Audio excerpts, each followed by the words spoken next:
From the CBS Bay Area studios, this is KPIX 5 News.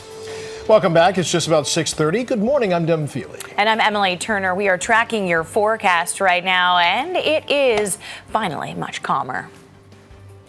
And developing news out of New York City right now. 4 men are dead and 3 other people are injured after an early morning shooting. Police say they found the victims about 2.5 hours ago while responding to calls of shots fired in Brooklyn. The New York Times reports the motive is unclear and no suspects have been identified. The address of the shooting location matches that of a private social club, but so far police are not confirming details on the type of building. A state of emergency in Southern California this morning. The Saddle Ridge wildfire has forced more than 100,000 to evacuate in Los Angeles County since the blaze started Thursday night. At least 25 homes have been destroyed. The fire is also blamed for 1 death, a man who suffered a heart attack while protecting his home. Gusty conditions have dispersed the flames across more than 7,500 acres in several foothill communities like Porter Ranch and Granada Hills. The Oakland Fire Department has deployed a strike team to help crews in Southern California. The team arrived in Los Angeles yesterday. The department is also ready to deploy an extra engine company if needed. If they go out on a state resource, which is our 8232, which is deployed right now, it's 14 days up to possibly 21. If we send out additional engine company from the city of Oakland, it's 7 to 10 days, up to 14. Before we start giving relief to the crews. Alameda County and San Francisco Fire have also sent strike teams to battle fires in Southern California. Well, this morning, fire investigators now say a cause cannot be determined for the 4-alarm inferno that ravaged a condo complex construction site that happened in Santa Clara back in June. Investigators could not reach a conclusive reason for the start, and since foul play is not suspected, a criminal investigation into the incident is now closed. The Anatara Villas residential project was approved to have 56 total units. PG&E says right now electricity is back on for 99% of Bay Area customers who were affected by the public safety power shutoff. But about 13,000 customers are still in the dark system-wide. They include homes and businesses in Napa and Santa Cruz County. PG&E admits it was not fully prepared for the power shutoff, and with strong winds forecast as soon as next week, there are questions and concerns about what will happen next time.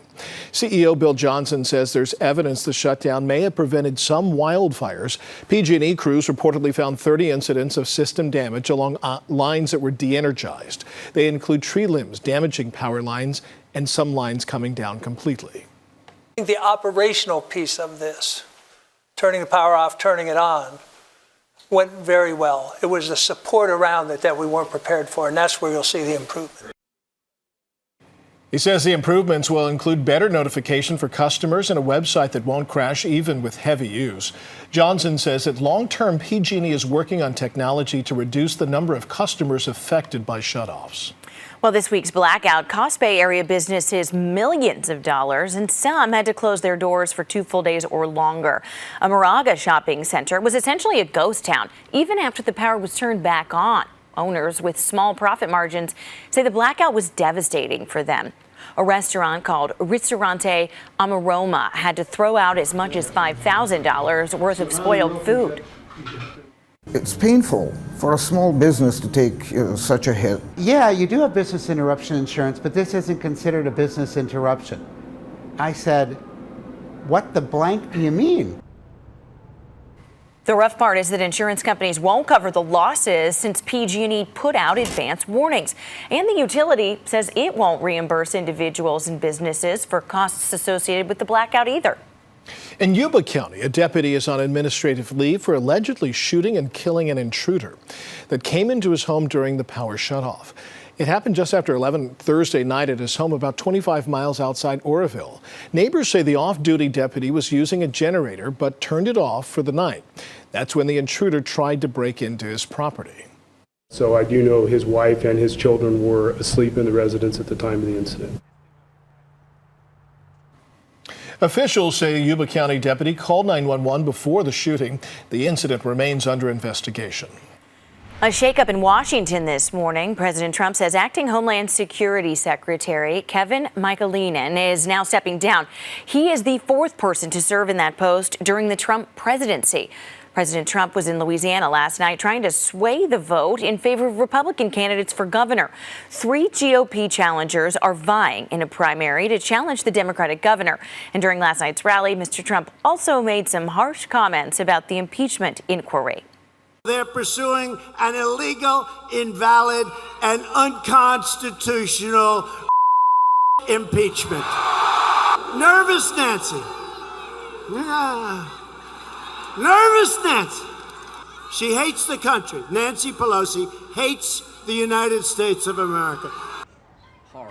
Meantime, in a new twist, President Trump's personal lawyer, Rudy Giuliani, is now under investigation.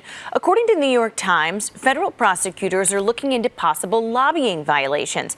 Their investigation reportedly is related to Giuliani's efforts to undermine the former U.S. ambassador to Ukraine. Meanwhile, here in the Bay Area, a man caught up in the Ukraine scandal was in federal court yesterday in San Francisco. Prosecutors say Andriy Kukushkin broke campaign finance laws by funneling foreign money into American political campaigns. He was released on a $1 million bond. Kukushkin is a cannabis entrepreneur who tried to open a pot farm in Livermore. The U.S. and China have reached a possible deal after months of escalating trade tensions. A planned U.S. tariff hike from 25% to 30% on $250 billion of Chinese goods will no longer go forward next week, and China has agreed to purchase tens of billions of dollars more in U.S. agricultural products. This morning, Google is getting mixed reviews on a new project that's set to transform San Jose. Google's new campus, nicknamed Downtown West, will be situated near the Diridon station. The project calls for 6.5 million square feet of office space, thousands of homes, and a brand new hotel. Google's application doesn't spell out how many of the new homes, though, would be affordable, and that's a problem, critics say. I have grave misgivings about Google or any of these large companies coming into a city like this, and I think just changing the character of it. There's no one panacea, no one development is going to stop the cost of living from rising in Silicon Valley. The project faces a long road ahead, though. It will likely take a year for the city to examine every aspect of what's being proposed, and it won't come to a vote by the Planning Commission likely until late next year. Now, meanwhile, Google is facing backlash this morning for reportedly making large contributions to influential organizations and events that deny the existence of climate change. That's according to The Guardian. The Mountain View-based company has donated more than a dozen groups that have pushed back against climate regulations. Among Google's beneficiaries is the Competitive Enterprise Institute. That group is credited with convincing the Trump administration to pull out of the Paris Climate Agreement. Now, meanwhile, Google says it supports groups across the political spectrum that, quote, push strong technology policies.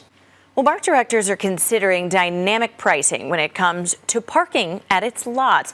BART officials say the lot's capacity varies drastically depending on the time of day, and they're either filled to the brim or sometimes empty. So if the dynamic pricing goes into effect, just think of it like surge pricing. BART could lower prices or raise them to encourage more people to park in slower times or to ward off drivers when demand is high. But as part of the new plan, BART's parking fee cap of $3 might also be on the way out.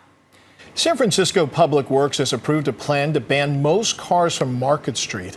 The idea is to widen the sidewalks and roll out the red carpet for buses going up and down Market.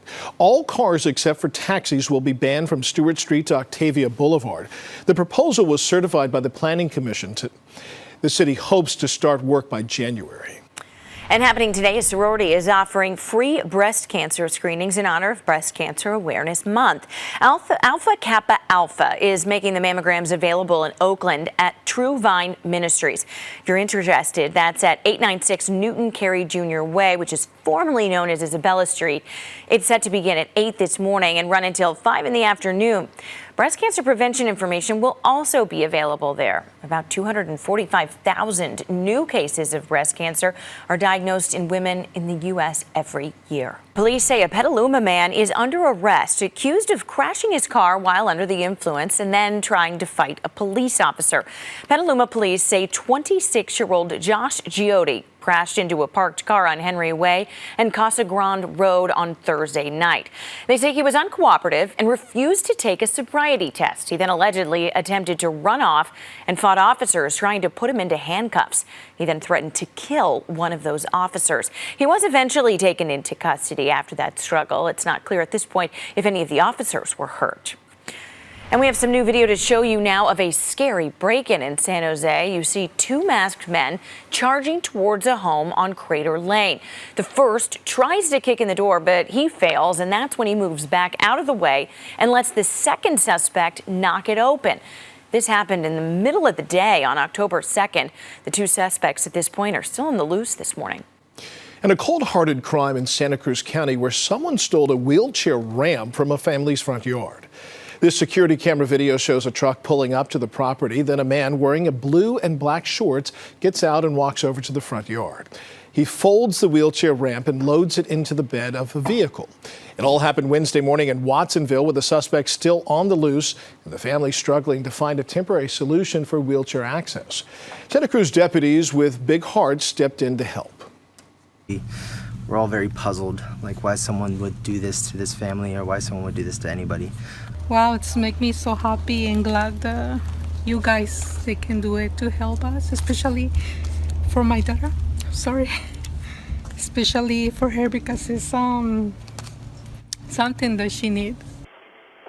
Santa Cruz police hope someone will come forward with information about the man who stole the ramp. Governor Gavin Newsom just signed a couple of gun bills. One would limit the purchase of semi-automatic rifles to one per month.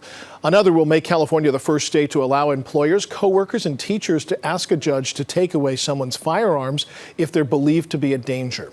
Governor Brown had previously vetoed that bill twice. Court filings in the case of a deadly stabbing at a BART station won't be made public. A judge agreed to seal arguments on why the case should be dismissed. 29-year-old John Lee Cowell is accused of stabbing 18-year-old Nia Wilson at the MacArthur BART station in July of last year. Cowell was initially declared mentally incompetent to stand trial, but the judge later reversed his decision after a progress report from a doctor. Cowell's attorney argues that if the records are made public, they could taint a jury pool because the case has gotten nationwide attention. At your 7-day forecast, looking here where you can see there is a cooling trend that's beginning. It's still going to be warm today in those inland areas especially, but we're really going to start to see things cool off, especially by the end of the week. It's going to be sunny, clear, and beautiful for most of us, well, really all of us this weekend. And then we'll start to see clouds return along the coast by the beginning of this week and potentially even a little bit of a sprinkle along the coast. And then we have a second chance of rain, which I will talk about, or which will appear, I should say, later in the week. All right. Well, beautiful, warm and clear days today for Fleet Week. So it's just really kind of the perfect time to come out and watch. It's absolutely beautiful. Whether you're going to Fleet Week, there's a music festival at Ocean Beach. There's plenty of stuff going on this weekend. It's kind of that ideal weather where everybody just loves the Bay Area. It's what the tourists show up in July expecting, but it happens here in October. All right, well, it's time for us to call it a morning. Thank you for watching KPIX 5 News this morning. We'll be back here tomorrow. That's happening at 6 o'clock. Enjoy your Saturday.